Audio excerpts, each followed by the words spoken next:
Welcome to the SRS podcast. My name is Dr. Ryan Fitzgerald. I'm here along with Dr. Jeff Mullin. We're here with Marcus John from the Back to Healing Foundation, as well as Prateek Shukla.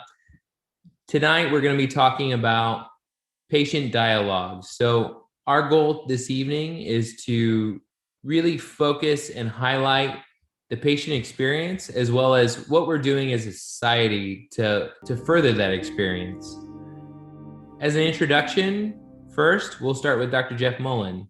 Jeff, can you go ahead and give us an introduction to yourself? Yeah, thanks, Ryan. So I am currently a neurosurgeon by residence training. I did a complex spinal fellowship and been practicing at University of Buffalo for the past several years. I got into neurosurgery because I was fascinated by the sort of neuro aspect of spine surgery. And then through my residency, I was exposed to both sides of it and got really interested in the more complex biomechanical deformity correction perspective of it. But ultimately, just seeing the difference it made in these patients is what drove me to go that way. You see some patients come in with a pretty significant imbalance, either coronally, sagittally, or so on. And then you see them in the clinic and they're sitting up straighter and sort of loving life. And ultimately that's why I did it. And so I'm fortunate enough to have that opportunity to have patients place their trust in me to do surgeries for them and enjoy these interactions where I get to see the different side of the patients. That's great. So my name is Ryan Fitzgerald. I am currently a pediatric orthopedic surgeon that's working at Riley Hospital in Indianapolis, Indiana. I've kind of ended up here just by luck. I've had some fantastic mentors in Dr. Todd Ritzman and Dr. Peter Newton that's given me the opportunity to get to this point. And over time, I've had the opportunity to meet people like Marcus John, and then through this specific interview by meeting Prateek Shukla. And so, Prateek, let's start with you. Let's talk about kind of your experience. The title of this podcast today is Patient Dialogues. And so not only are you a patient, but you're a doctor yourself. And through the years, you have not only had scoliosis and spinal conditions that have kind of formed your life, but you've also kind of overcome those. Can you tell us a little bit about that? Sure. Yeah, I'll give a quick background about myself. So growing up in elementary school, this is how my scoliosis got developed.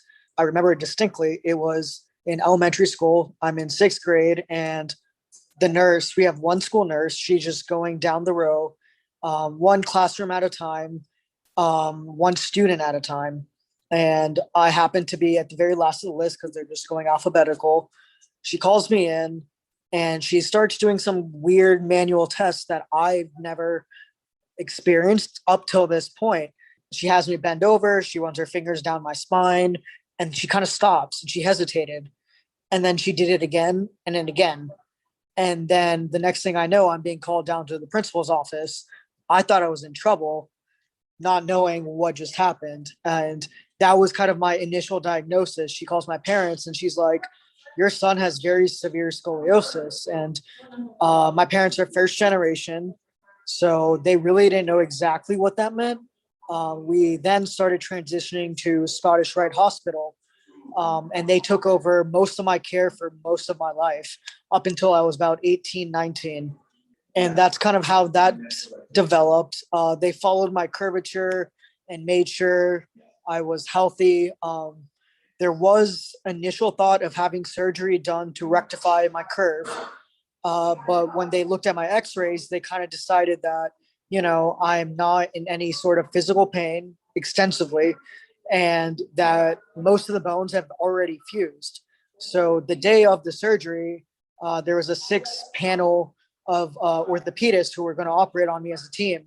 And they canceled, saying, you know what, this might just be worse because your curve isn't going to get any more significant than where you're already at. You've reached your maximal height. So we're just going to kind of play it by ear and see what happens. And then at 23, I was weightlifting. I played tennis throughout college. I ended up tearing my rotator cuff. And at that point, that's when I went to see another orthopedic surgeon strictly for my subscapularis tear. But he tells me recently after that, he's like, you know what? This is a incidental finding, and I don't want to worry you, but my neurosurgeon colleague is going to come have a conversation with you. And I'm still sitting there like, why is a neurosurgeon about to come see me? And then he tells me, he's like, okay, have you anybody in your life told you you have what's called Klippel-Feil syndrome? I, being pre-med at this point too, I still have never heard of that. So I'm like, no. And he explains it to me that it's characterized by one or more fusions in your cervical spine. And it's a very rare disease with not too many treatment options. So that's how my journey began. And when I found that out, I kind of decided I needed to make a bunch of life changes that I was not planning to do.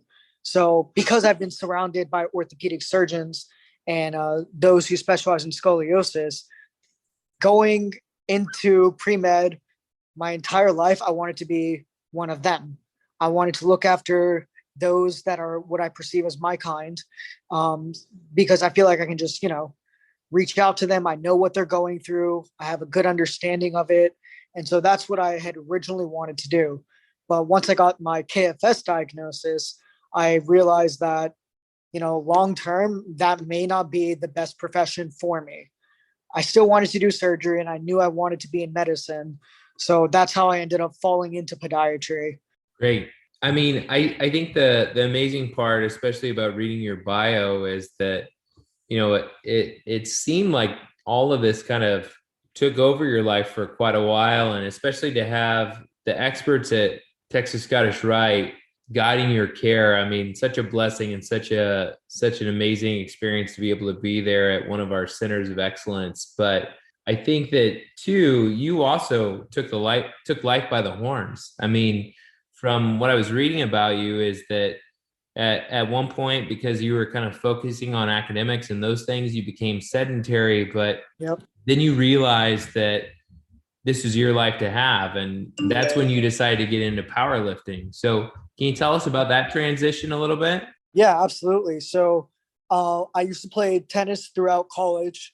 And at some point, I kind of decided I wanted to pursue weightlifting, just for like confidence and in the sake of empowerment. And then once I got my diagnosis, that's when I just kind of knew, I want to take this to the next level. And my thought with that was, yeah, I'm doing this for myself primarily. But number two, I can show those afflicted with scoliosis and KFS that this diagnosis isn't terminal. It's not the end of your life. And you can really challenge yourself and still be quote unquote strong. So I started with Pilates, actually, which I remember talking to Dr. Mullin about. So that's how I built up my core strength. And eventually I got into the gym. When I came to pursue medicine in Ohio, that's when I started pursuing powerlifting. And at that time, I had no intents or really any hope of making significant progress. But it just turned out that I had a knack of a talent for this.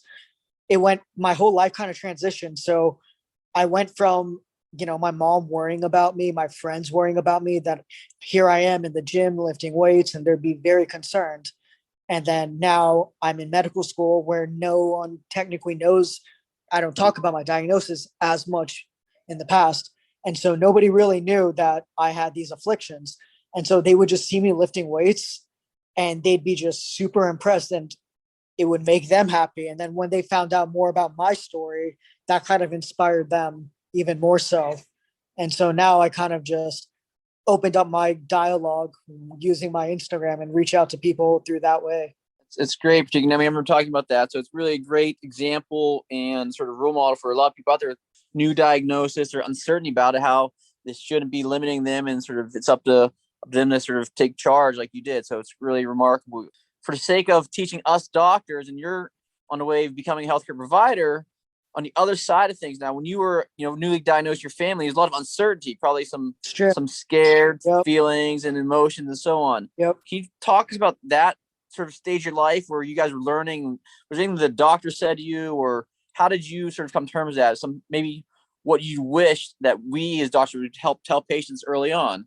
Sure. So my interactions were not 99% positive. They were very honest with me, and most of the time were very realistic. You know, they said what my life would look like potentially. They told me the risks and the warnings, what kind of activities I should avoid. But the most important thing was it was specifically at Scottish Rite. The primary doctor who was in charge of that attending, he told me the best, most thing I could ever do for myself is to keep staying active. However, that was. He told me to stay away from lifting, but to pursue something low impact like swimming. So I took up swimming for a little bit, and that was fun, but it really wasn't my forte. The diagnosis itself, I think that scared my parents more than it did to me. I kind of just took it on as, okay, you know what? This is the new me. This is just what I'm going to go through. And it's okay. I can either succumb to the darkness or whatnot and the fears that come behind it, or I can just take it head on and take it one step at a time, one day at a time. I honestly think my parents struggled the most with it. I remember all the times my dad would have to take off from work, take me to different appointments. My mom, she was a stay at home, so she would just be waiting at home right next to the phone, waiting for some kind of news to come through. And every time it was always a blessing. They'd be like, okay, your son is still doing just fine. So I think the positive reinsurance and making sure communication is reached effectively across each group is significantly important, more than anything. So I guess to also piggyback off of Dr. Mullin. So I know you said, and I think just because you have such a great outlook on life, you're much more positive than many other individuals, not just living with scoliosis, but just in life, period, right? Oh, thank you. So I know you said it was a lot of positive interactions that you had with a lot of surgeons, Yeah. right, and a lot of things of that nature. But were there any like discouraging moments for you? Because I know you said that they recommended low impact stuff such as swimming. Yeah. So when I was diagnosed with KFS, that was probably the scariest moment of my life. That doctor this is one thing I wish I didn't have to go through, or if he did something a little different, but he was very academic by the book.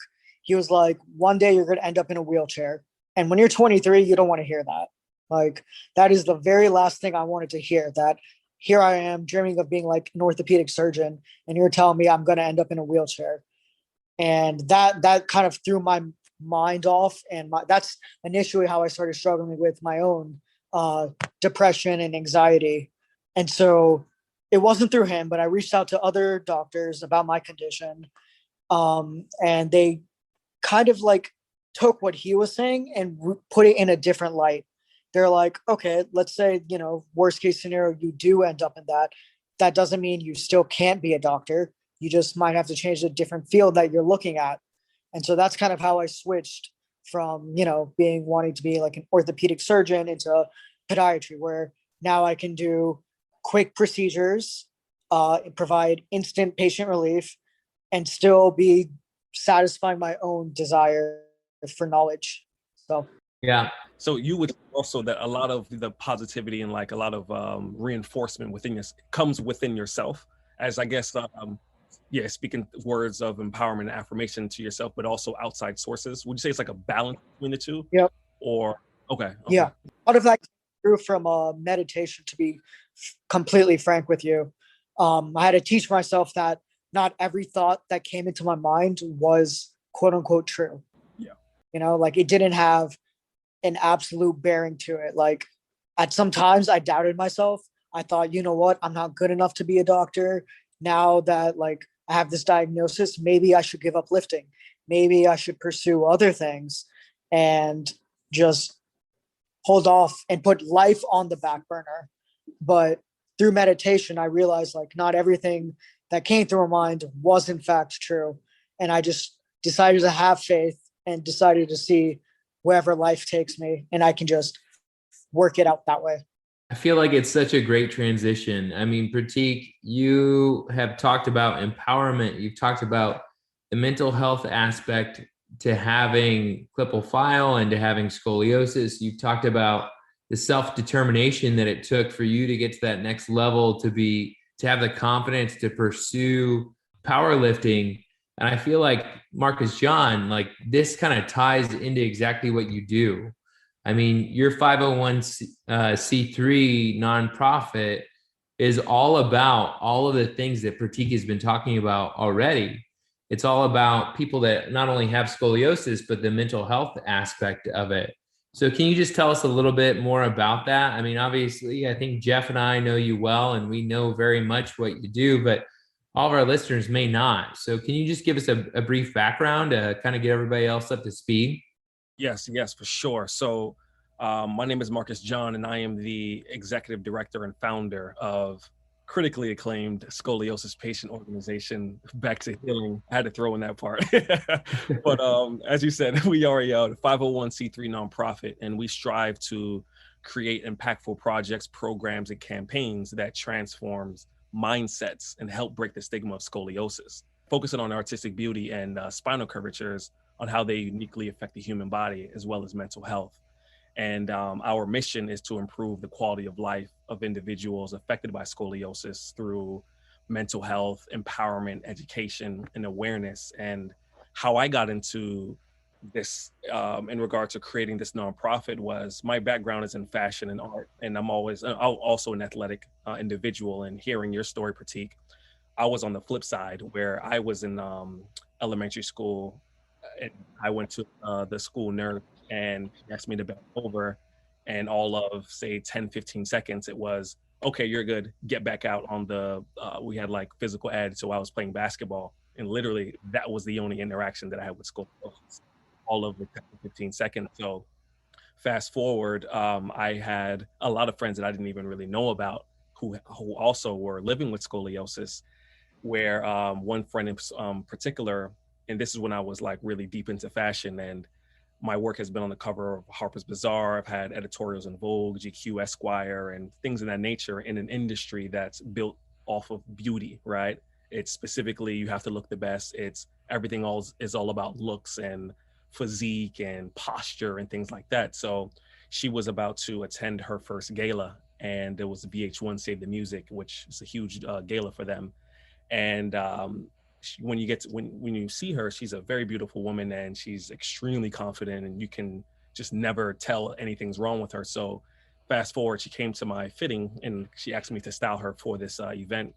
So I pulled a lot of dresses that accentuated the neckline, exposed the shoulders, deep cuts in the back, and like deep V cuts to accentuate the lower back, as well as the hips and things like that. Everything against what someone wants to portray or wants to show who actually has severe scoliosis. And her curvature, she has two curves. The top is a 65, the bottom is a 38.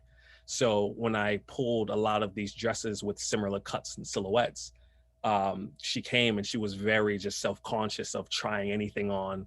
And I think I pulled like anywhere between 15 to 20 different dresses for her to actually try on. And I just didn't understand it in the beginning, because it was, why aren't you trying this on? Like, what it looks like here on the rack can look completely different from when you actually try it on. Just give it a chance.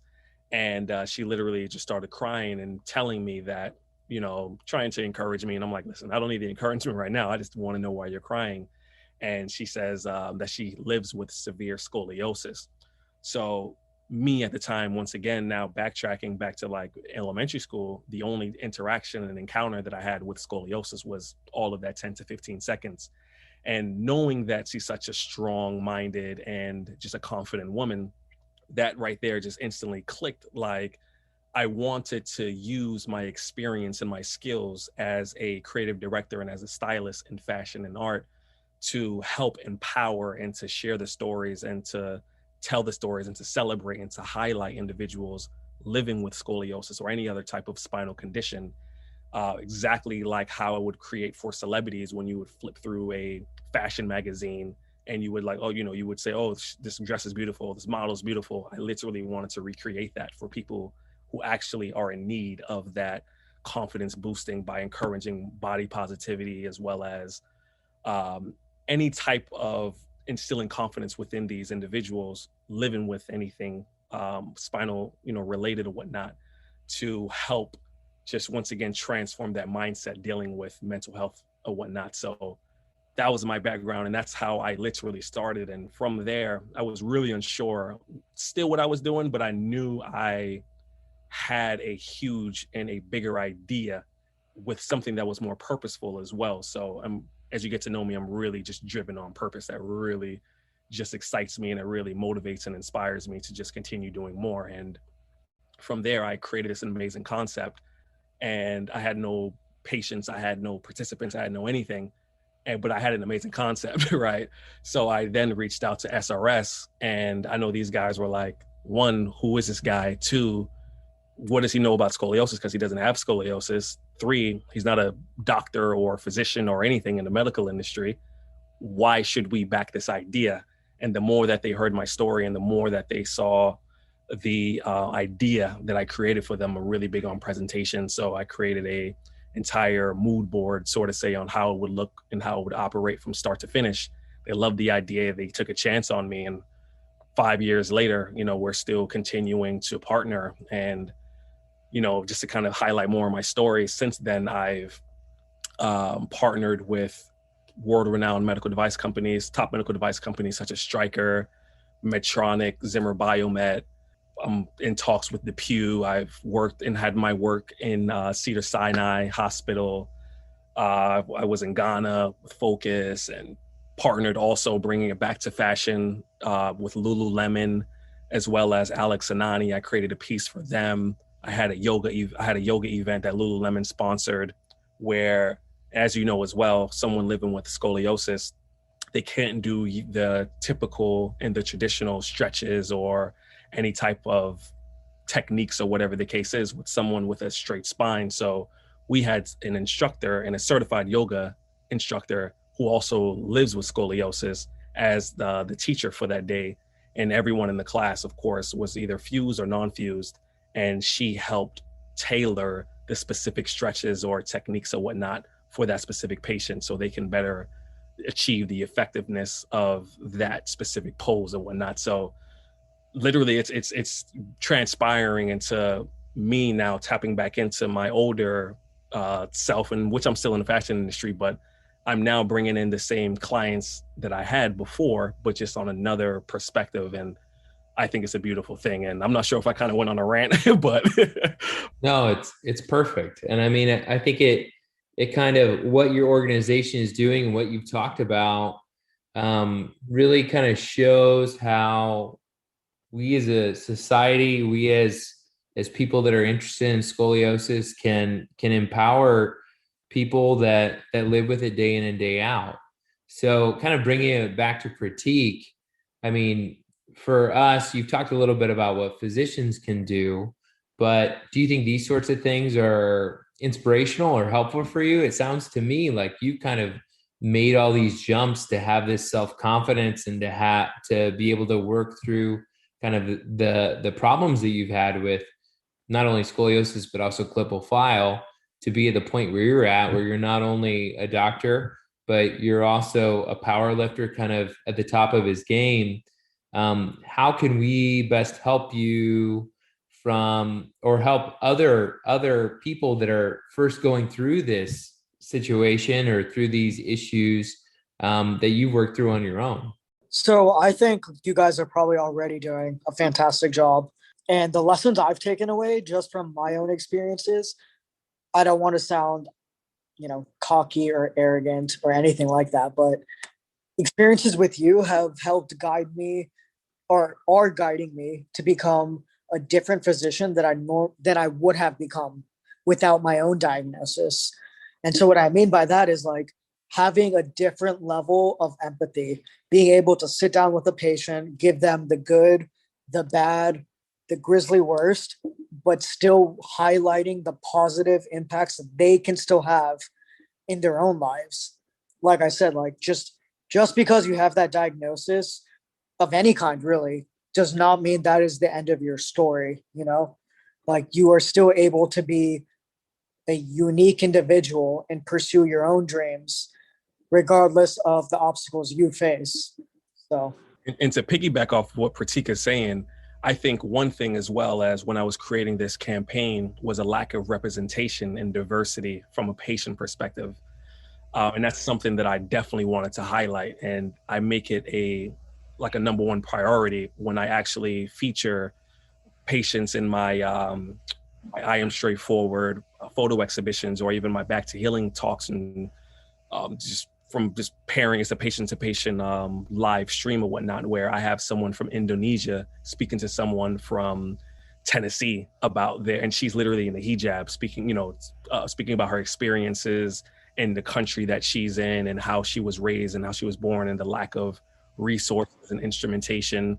But then both patients and someone in the first world country, which is the US and Tennessee, she's really getting to understand just whether it be like the privilege that we have here and the things and the necessities where it's like she's kind of almost like overlooking. So I really make it a thing where it's trying to highlight the individuals. And I believe you're of an Indian descent, and it's but seeing someone, another another brown child, another brown boy, seeing a power lifter who also has scoliosis, that's just, to me, it's very empowering to see someone who looks like them.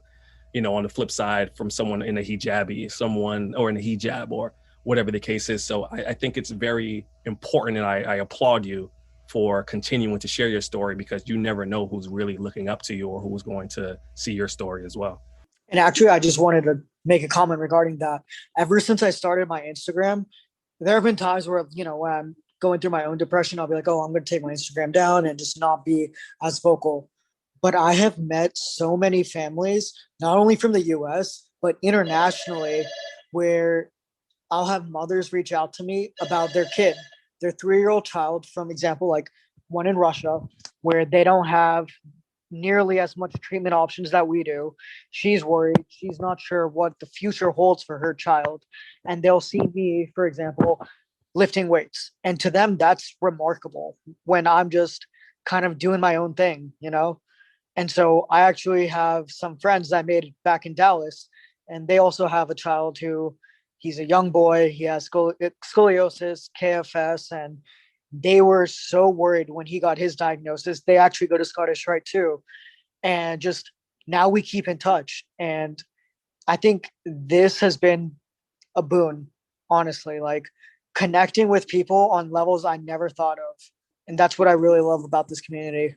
So as a part of the Back to Healing campaign, I know that there's also a huge accomplishment and progression with the group, because, not only are you trying to empower people with scoliosis, but you're also emphasizing the beauty of it.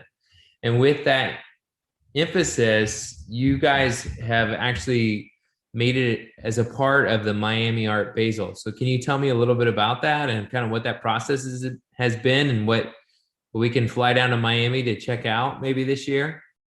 Yes. So what we do as well with Back to Healing is we really try to disrupt many cultural events and try to bring in the educational aspect of scoliosis to it. Hence, our first exhibition that we had was during New York Fashion Week with SRS, in which we had 2 Victoria's Secret models, as well as a lot of my influencer friends attend. And we got an amazing write-up in the Huffington Post. So I believe that when we bring in such a incredible way of doing things, it's almost like you're putting the medicine in the candy, sort of say, right? I don't mean to interrupt, but those 2 Victoria's Secret models were models with the wings on that also had scoliosis, correct? Correct. And if I'm not going to say if anyone knows, because many people don't, but those wings actually weigh up to anywhere between 40 to 50 pounds on their back. So, and also whether you're fused or not, that's heavy weight on your back or whatnot. So yes. So it's beauty and a physical task. For sure. Which is incredible, which I think echoes Prateek's story. Sorry to interrupt, but I just wanted to highlight that. No problem. And so Miami Art Basel is one of the biggest and most reputable international art fairs there is in the world. It's literally within 5 days, it brings in over 82,000 people to the city of Miami. It draws in art dealers, artists, celebrities, critics, collectors, art lovers, or whatnot. So what we planned on doing is having our own exhibition there once again, where we're going to be working with Nicholas Hospital, which is on behalf of Dr. Erico and Dr. George. We're going to be highlighting the stories of patients in that area. And we're going to be working with 4 amazing artists who specialize in just different mediums, such as metals and crystals, whatever the case is. And these are like also world-renowned artists as well. So we just secured them, and they're going to be creating one-of-one pieces for us. Currently we created a piece with Michael Norton. He's an amazing artist. And that piece is selling for like, it's a $30,000 piece, just so you know. And we're working with Michael Norton again for Miami Art Basel. He's creating a newer piece with us, and along with 3 other very incredible individuals. Like literally, when you see their work, it's literally mind blowing. And I'm in the talks right now of reimagining a brace. So it's this one female artist. She's from Iran, and she has MS as well as scoliosis. And I try to work with individuals that are affected by scoliosis or any type of spinal condition as well. So it all ties into the narrative and the storytelling of our projects and our programs and whatnot. We're going to create an oversized brace out of like 3D.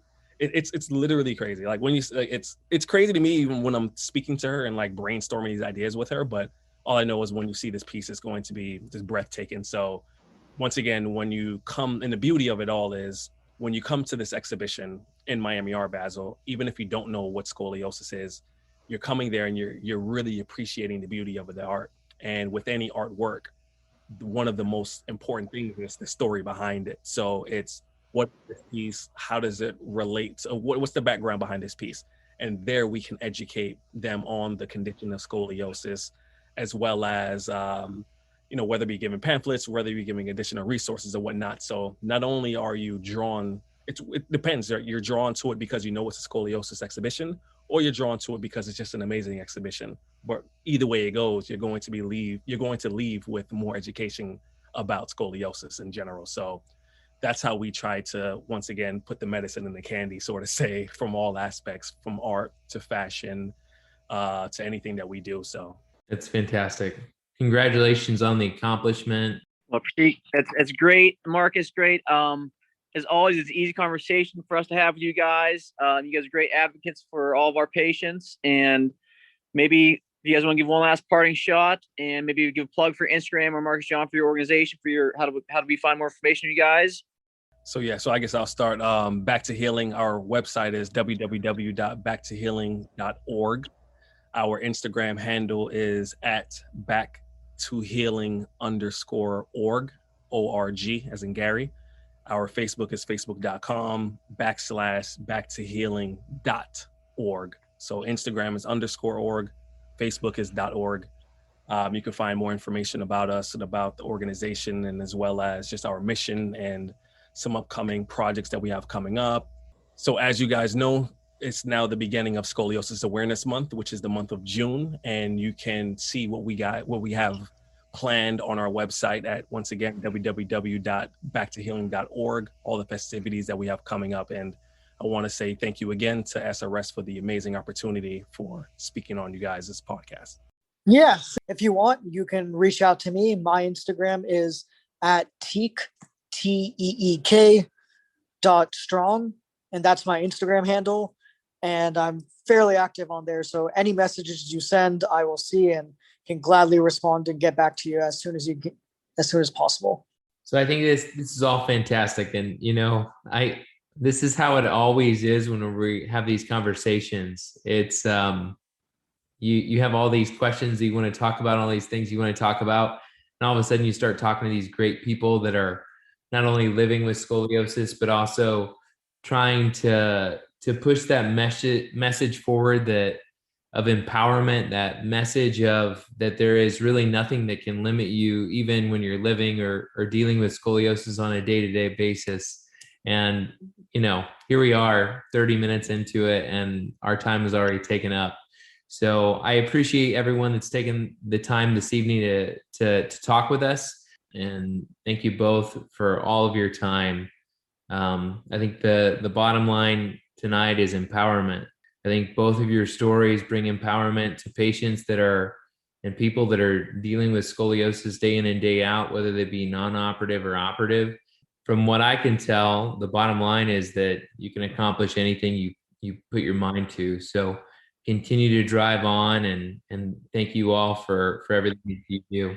And I want to say one other thing as well. I want to also thank you as well as Dr. Jeff Mullin for being allies within our movement with the mental health and just the empowerment too, from a surgeon perspective, because we couldn't have do this without you too. And I know sometimes I have so many brilliant ideas in my head. I'm being very biased, by the way. I have very brilliant ideas, but I'm missing sometimes that academic side to it, like the education side or whatnot. And sometimes it needs to go more in depth than just your traditional Google search. So I want to say thank you again for Dr. Jeff Mullin for being a part of our Back to Healing. Ryan, I know we got to get you on soon. But regardless, just your support and being able to just, call you, or you call me out the blue, and us just having, hey, I'm only going to take 5 minutes, and 30, 40 minutes later, we're still on the phone, so Right. I want to thank you guys, for everything that you do for the community as well. All right, Marcus, you're more than welcome. Honestly, this wouldn't happen without any of you. So thank you so much, Marcus, John, and Prateek, and Dr. Jeff Mullin for joining us this evening. And again, welcome to Scoliosis Awareness Month. This is a great kickoff for it. And stay tuned, because there's a lot more content to come over the rest of this month. And then to all the viewers or listeners, thanks for joining in. And stay tuned for more podcasts coming out from the SRS. thank you guys for having me. Thank you. Have a good night, everyone. Thank you, guys. Pleasure. All right. Take care.